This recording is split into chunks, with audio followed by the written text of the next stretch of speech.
Changed from the county line. We're not out on the county line. We've ventured out. We're taking it to the streets. We're looking for a few major dudes to tell us like it is. So I'm lucky to find Michael Holsapple here in Maylig Park, where we're sitting on this wonderful bench.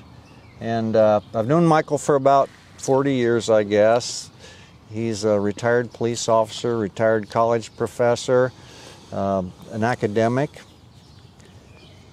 graduate of Johns Hopkins University, a thinker, a philosopher. I consider him enlightened because Michael's the kind of guy who never closes his mind. If you have a better idea, he's always glad to listen and maybe alter the way he thinks. So when he suggested this book to me a couple weeks ago, College Girl Missing by Sean Cohen, I think Sean is a first-time writer, at least for a book. This is his first publication. I snapped it up because if Michael's got a pick, I'm on it. And this is the story of Lauren Spear. Many of you Hoosiers will remember Lauren. She disappeared on June 3rd, 2011 from Indiana University. Left her shoes and her cell phone in a bar and vanished. Never to be seen again. Her body's never been found. Nobody's ever been arrested. Michael suggested this book because he and I shared a professional experience that was very similar but had very different circumstances. So, Micah, first of all, I want to ask you about, because you studied at Bloomington for some time, and you lived in southern Indiana for a while. What did you make of Sean's book here? Well, the reason I found the book important is it highlights, I dare say it at almost a risk of understatement, the reckless abandon that is described of some male behavior toward the care of this young woman in particular, attending the circumstances of her disappearance. And I just find that representative of the nature of, even to this day, of women in our society. As you know, I'm an advocate of addressing domestic violence. And that book resonated to some degree about that point. I'm blessed because I'm involved in a local court-appointed process of working with offenders, accused. I want to acknowledge most of them, and many of them not adjudicated offenders of domestic violence. And I had the great pleasure and distinct pleasure of working with my oldest daughter, and thank goodness she takes after her mom because she's incredibly brilliant and gifted, and it's such a joy to work with her. But she recently commented to me after we were finishing with one of the facilitations of one of our groups one evening, and we're walking out of the building together, and she says, you know, I feel like I'm walking around with a target on my back. And it just struck me, it was in such a visceral way that is really representative of the nature of how many women do feel in our culture and in our society. Even in women in relationships? In being in our society, that so many men are aggressive, so many men are on the prowl, so many men are through the experiencing of our culture, are exposed to. Wait a minute. I thought the Me Too movement stopped all that. No. The Me Too movement sort of went off track a little bit, so it hardly stopped it. But that's another topic. But I think it represents a reality that there's been considerable cultural influences. They're hard to ignore. They're hard to deny. That we sexualize women's bodies, we objectify women's bodies, we commercialize women's bodies. Women suffer that.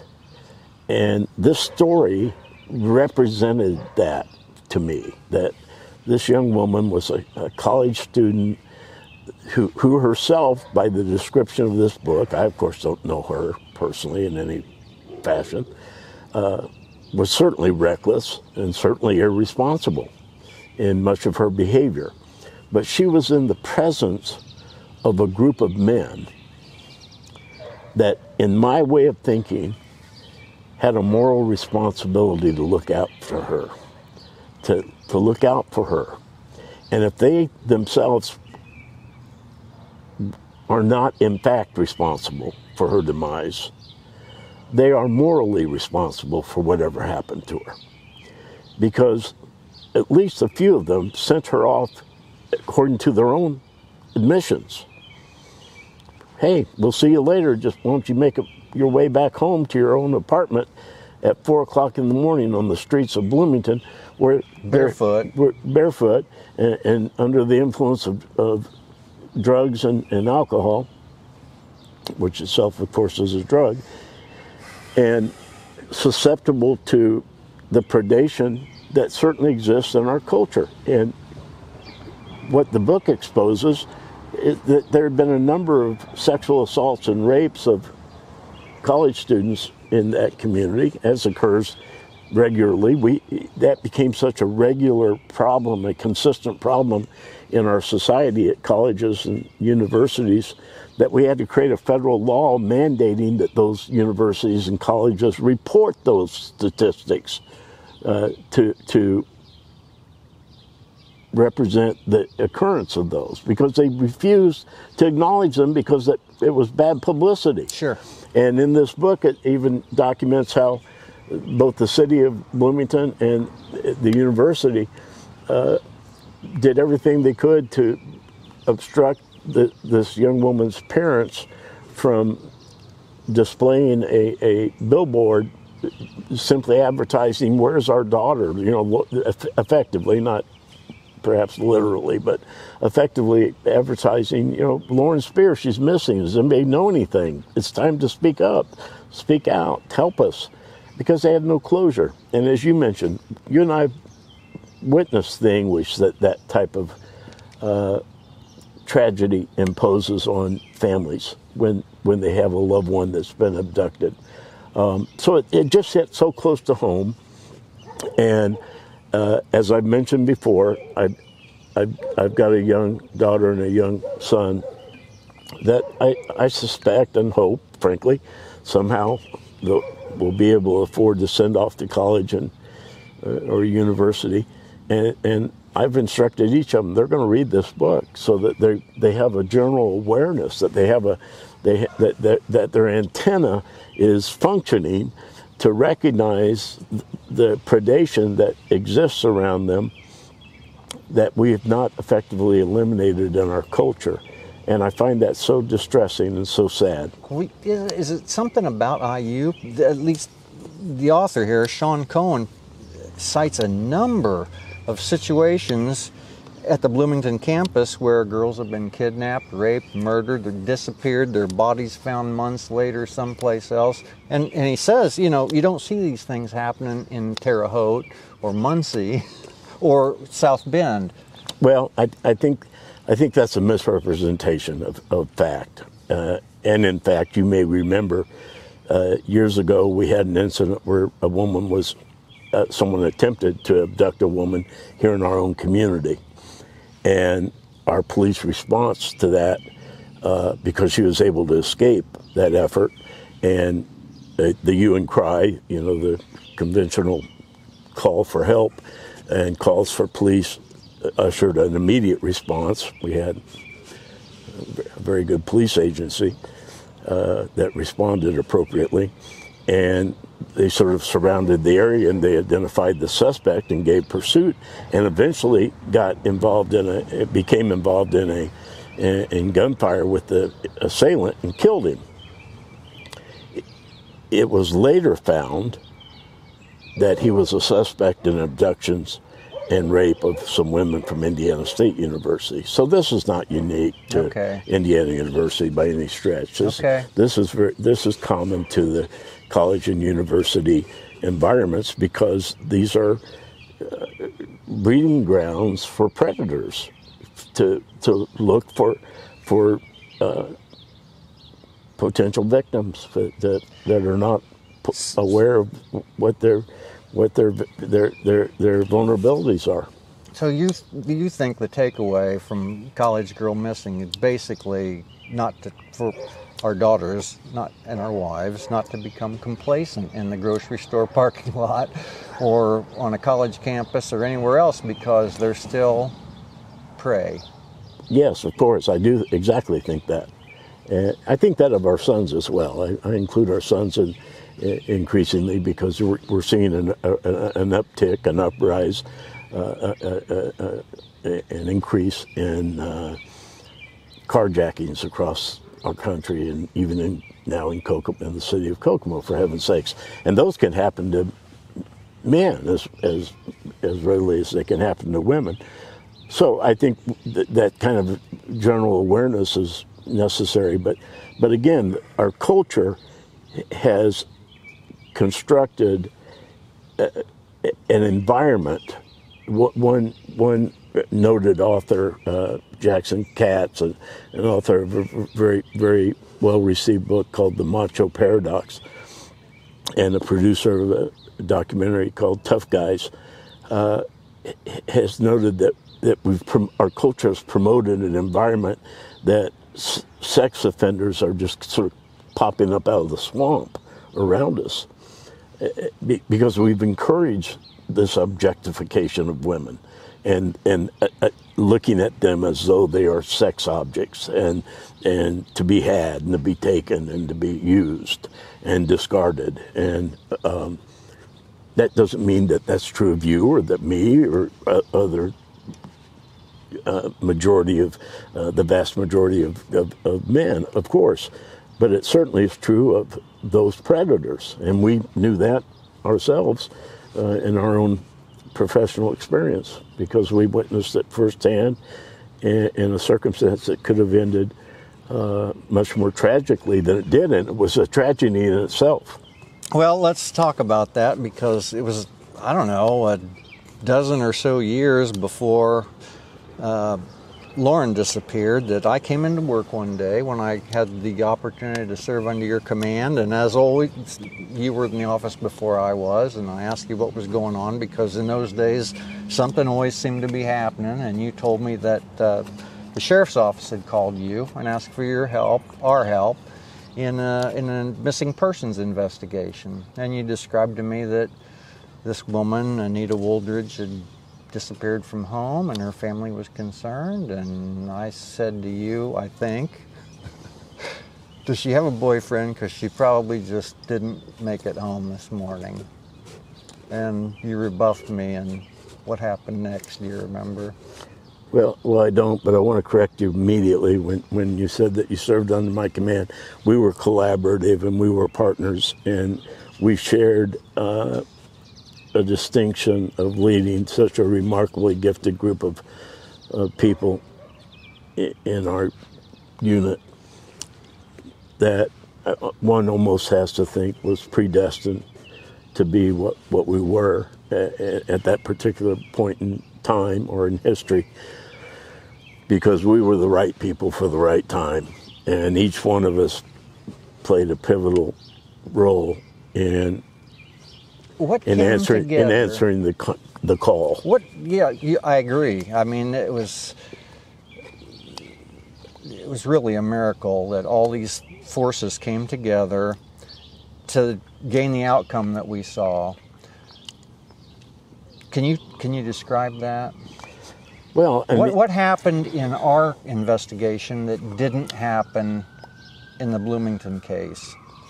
Well, I'm very critical, as this book documents, very critical of the Bloomington Police Department's response and arrogance and ignorance and ineffectiveness in their, as is portrayed in the book, in their response to the report of this young woman's being missing.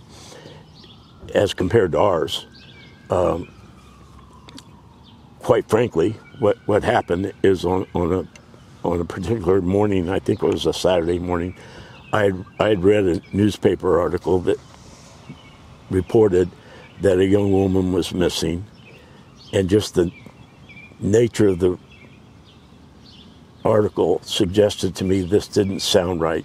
She was characterized as being responsible and always reliable to her family, and was supposed to have met her boyfriend and her mom and her dad for lunch, and it just rubbed me in a way that inspired me to be immediately concerned. And one of our colleagues was a deputy sheriff, Roger Smith, a remarkable guy and a gifted member of our team. And I called Roger and I said, "Get your ass up out of bed, because we got, as we used to talk to each other." And I said, we got to get on this somehow. We need to be involved in this, because I think we can be an asset, because as we obviously understood, we had money, we had ponies, as we referred to them, we had cars, we each had individual vehicles. We could put ourselves on the street, we could be an asset, we could apply ourselves to get to work. And so we summoned all of our resources, obviously, together, and we contacted a colleague of ours at the sheriff and commander, Steve Rogers, and offered our assistance. And he reciprocated by accepting that offer. But in reality, we were sort of put on the periphery, because they were going to handle the case. But they had a number of different leads. The obvious first lead, obvious to all of us, was, of course, the boyfriend, because the usual, as the movies say, bring in the usual suspects, and that's the husband or the boyfriend, and so on. And so they were obviously going to take a look at him. But they had a list of several different options, and one of those names was a guy by the name of Victor Steele that they tossed at us and said, "Why don't you look into this guy?" So we began doing some background on him, and we discovered pretty quickly that he had some local contacts, identified that he was a resident locally with his mother, and that he had employment locally at one of our universities, and indeed had a prior sexual assault, rape situation.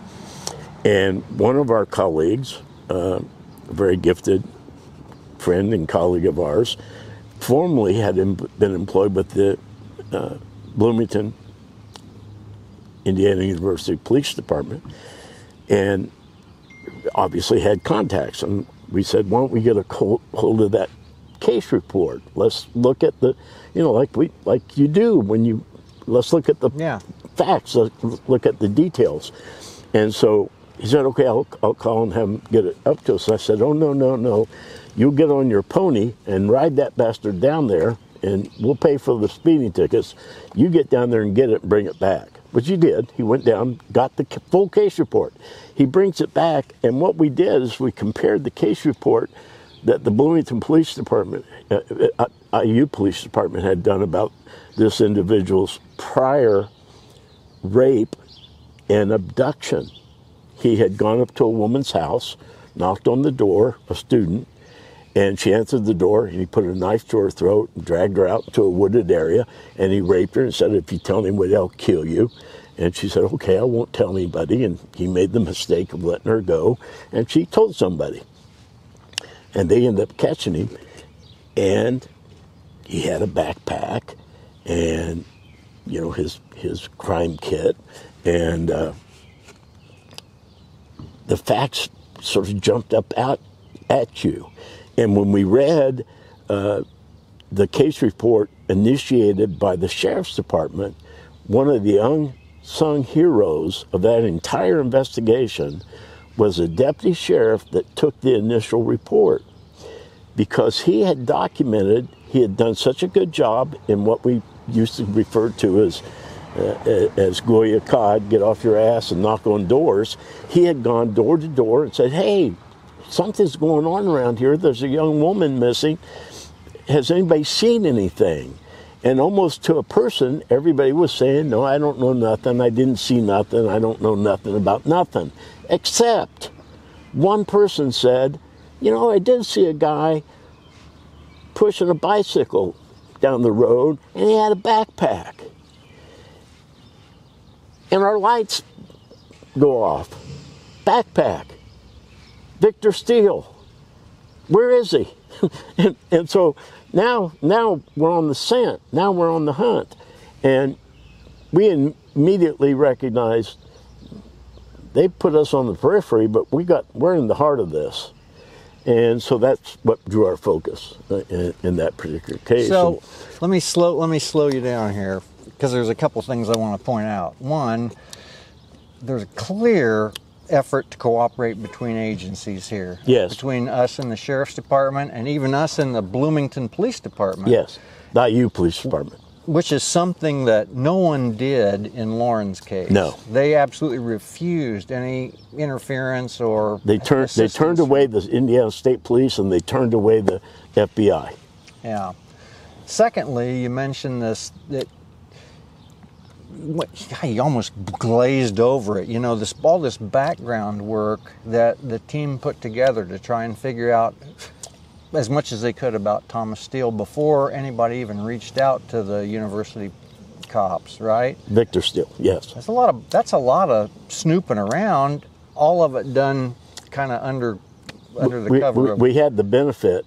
We had the benefit of a friend of ours who was an FBI agent who had been a profiler, and you know, we had mixed feelings about profiling, as almost every real cop does, but his observations ended up being pretty accurate, frankly. And the significant observation that he offered to a very receptive and intelligent commander of the Sheriff's Department's investigation team was, if this guy gets a notion that you're after him, he's going to kill his victim if he hasn't already done that. So what you need to do is let these undercover people have this. Mm-hmm. Let them have free reign. Let them go with this, because they know how to be invisible. They know how to do stuff without being cops. And this is what we have to do if we hope to get her, because the clock is ticking, and literally the FBI has a time clock for this sort of thing, and they know by the hour the likelihood, it just continues to diminish. You know, after 2 hours the likelihood is negligible, and after 5 hours, boom, and after a day, boom, and after 2 days. And so Steve Rogers, who was the commander and later sheriff of the Harrod County Sheriff's Department, was so humble and so wise and so gifted that he didn't have personality issues about it, and he didn't have ego issues about it. He said, let's do this. Let's work together. And so we all, let's get this girl back. Let's get her home. Let's find her, and let's work at it. And so everybody started doing their individual things, and we started tracking things and finding information, and we started pinpointing that maybe we had an idea that she was somewhere in La Crosse, Wisconsin, which was a community about the size of Kokomo. Didn't have any idea where, just the idea that she was probably there, or he was there. And so we commandeered, through Steve Rogers, we commandeered an airplane, which we later found out was the governor's plane. We commandeered a plane to fly a group of us to La Crosse, Wisconsin. And by then, we were a beshaggled bunch. I mean, we had been sleepless and tired and looked the part. I'll never forget when we arrived, because you were still here conducting a surveillance of Victor Steele's home, where his mother still resided, and we were using a ploy there to try to get information successfully, which you did, by going up to the door and making an effort to, hey, we're trying to buy a car that's out in the yard, but we don't want to buy it unless we can talk to the guy that owns it, who happens to be your son, Victor Steele. I mean, all that came together. We arrive in La Crosse, Wisconsin, and meet a police department that says, hey, you jokers, you look like you're the people you're after. And don't think you're going to get away with anything in La Crosse. I mean, they were sort of stiff-armed us initially. By the time we're done, they were applauding us and saying, "We've never met a bunch like you guys."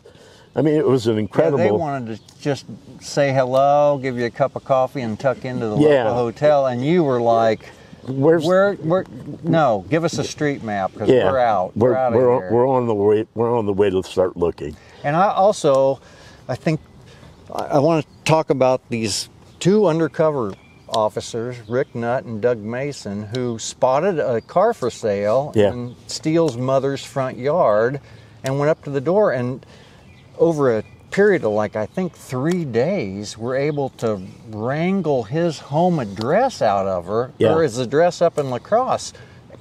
And I was in the surveillance van when she said it, gave him the address verbally, and I think it was Doug who actually repeated it loud enough so that I could hear it, and I jumped on the phone and called you in Wisconsin to tell you that's where she was. Yeah, and that's when we surveilled him, and I ended up he left that home, which was exactly fit a description that Steve McVeigh, the FBI profiler, had provided us, that would be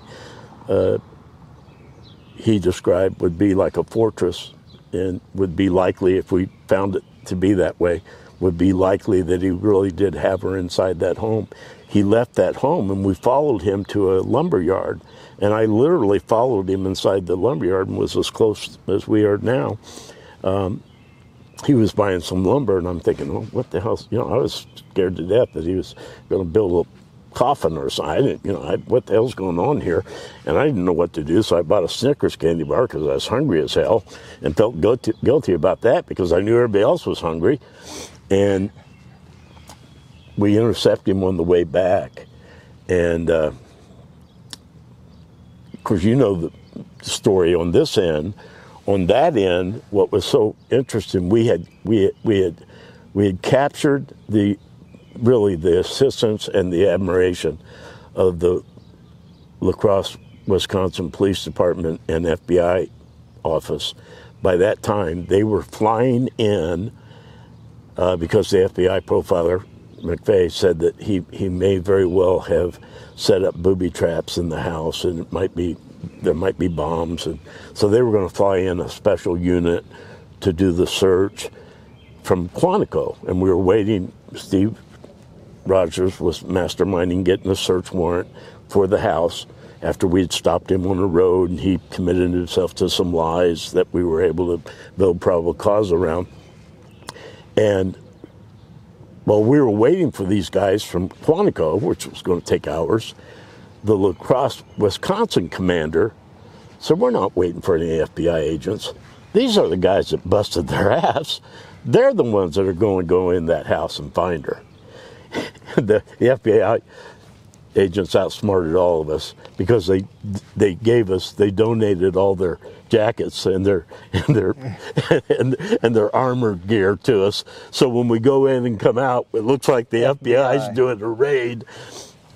And what I wish everybody could have enjoyed on that caper, I almost want to correct myself by referring to it in such casual terms, because I know the toll that it took on Anita as a victim, because I and one of the deputies found her in a metal box and carried her out to the ambulance. And I know this is an anniversary of that event, and she celebrates that anniversary every day for 8 days. I follow her on Facebook, and she struggles to get by every day of those 8 days, every year of her survival. And what I wish everybody could have experienced is that after we rescued her and got her in an ambulance and they'd taken her to the hospital, by now, everybody, we're all exhausted and we're starved and we're thirsty and we're hungry, and everybody's elated, and the La Crosse, Wisconsin team wants to buy us a beer and takes us out for a burger. And they take us to this huge, almost like a bar grill set up restaurant place, but very large. And of course, the helicopters were spinning all around us because all the media had picked up on this by now. And when we walked into this restaurant bar, everybody in that building stood up and started clapping. They knew you were. And they knew who we were because they were watching it on TV. That wasn't the greatest reward of the day. No. That was not the greatest reward of the day. But it was just unbelievable, and because no one believed we'd find her alive. No one believed it except her, because when she jumped out of that metal box, she said, "Oh, thank God, I knew you'd find me," and she was. How did she know? She was a person of faith. And she believed it. She spent all her time in waking time in that box. Yes, she was kept, other than when he brought her out to rape her repeatedly, and occasionally provide her some food. He kept her in a metal box. What a story! Yeah, it was probably the most incredible. We had many adventures, our group, many. That was the most remarkable, undoubtedly, and it was a miracle. It was. I think it was a no question about it. I think it was I think it was a miracle. I think it was a miracle. That, I mean, the fact you alluded to this earlier, that we had such a talented group of people that we were working with, and we had a lot of adventures, which maybe were just lined up to prepare us for what happened to Anita, because when she turned up missing, it was like the gun was fired and we were off the starting line and knew exactly what it was we had to do. Every personal story involved in that. Tom Hudson, Mike Wheeler, you mentioned Rick Nutt, you mentioned Doug Mason, and yourself commanding the ground game here. Everybody had to be perfectly on their game Yeah. for this to have happened and to have worked as it did. And it wasn't just us. I mean, it was our leadership. Oh no! Right up to the mayor's office. It said, Here's a blank check. Go get this girl. What do you need? Go do it. Which is just what you want from a police department if your daughter disappears. It was amazing that no one questioned us for a moment. No one questioned us for a moment as to. We exuded, and again, I mean this very humbly. We exuded such confidence in ourselves that. We're going to do this. This is going to happen. Don't tell me this isn't going to happen. Each of us exuded this aura. This is going to happen. I don't care what they say. We had a prayer to answer. We had a prayer to answer, and it was answered. And here's what else. That whole week was a bit of a fog to me, but I do remember. You guys were up in La Crosse. We'd provided you that afternoon with the address where we suspected he was. We were doing a search warrant at his mom's house, and my phone rang, and I stepped outside the house into the driveway on 26 to take that call. And it was Steve, and he said, "We got her." And I fell to my knees in the driveway. Yeah. I mean, I knew nothing else to do. There's no other way that could have happened had God not intervened. No. I think that's the moment I knew there was a God. It was.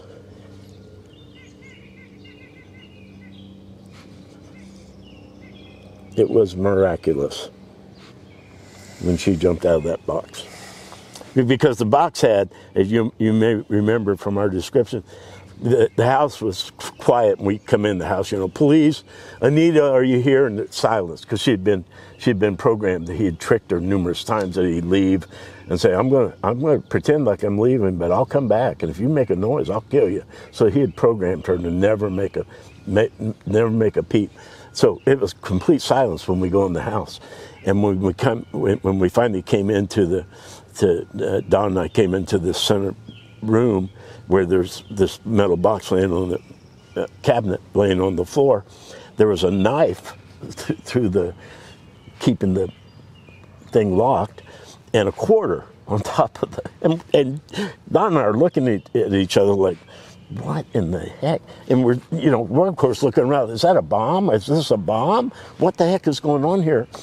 And I'll never forget, because he slowly pulls that knife out, and I'm thinking to myself, almost hilariously, because I'm delirious, I'm going to take the quarter. I'm getting the quarter. I'm going to get it. I'm getting something out of this. I'm getting the quarter. Pay for your Snickers bar. And later we find out, of course, the quarter was to indicate to him if she made any effort to pound or anything, it would show that it come out. And as soon as we lifted the door, she springs up and lands in my arms. And Don and I just grabbed her and carried her out to an ambulance that was waiting, and that was surreal. If nothing else good happens in our life, we've got that. Yeah, we take that, college girl gone. Mm-hmm. Listen, Curtis is telling me that we've run way over, but before we go, I wanted to explain why you and I are sitting here on this bench. And the story goes all the way back to 1962, when NBC aired the first animated Christmas special. It was called Mr. Magoo's Christmas Carol, based rather loosely on the Charles Dickens novella of the similar name. In that animation, a guy named Jack Cassidy, who was a very talented singer and actor, plays the role of Bob Cratchit, who was the father in a very poor family, and they're distressed at Christmas time because they really don't have anything, and he leads the family a couple of times in the song.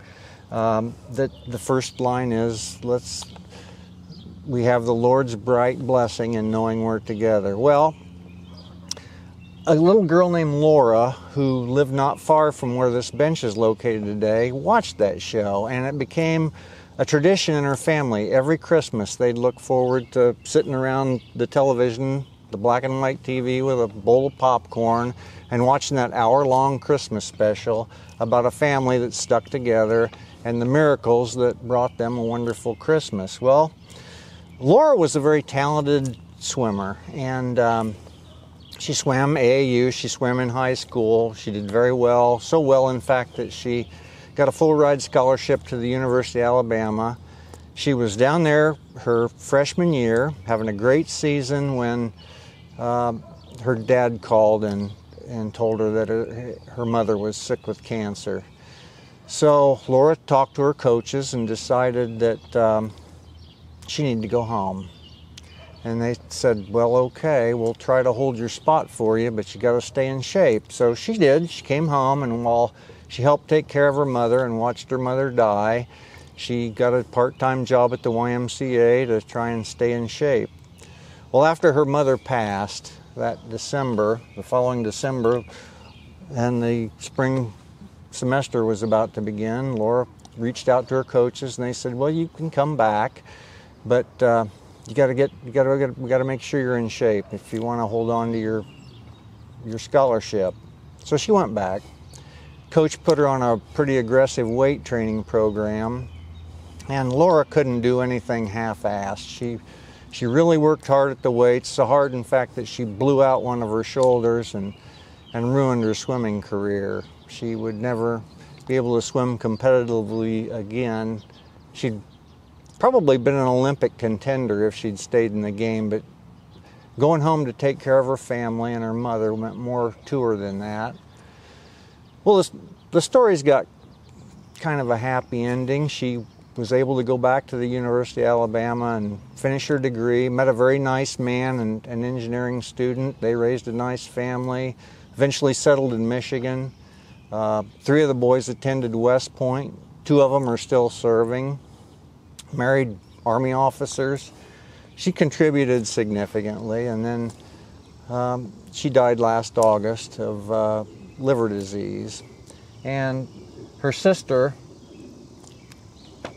Elizabeth, arranged for this bench to be placed in Maylig Park, not far from where Laura grew up, to honor her and to honor the sacrifices that all children make on behalf of their families.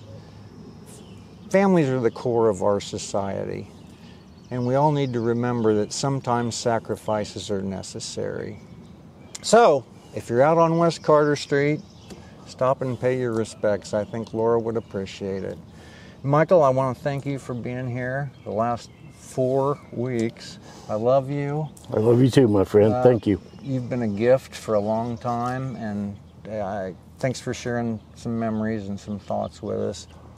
Until next time, folks, God bless you.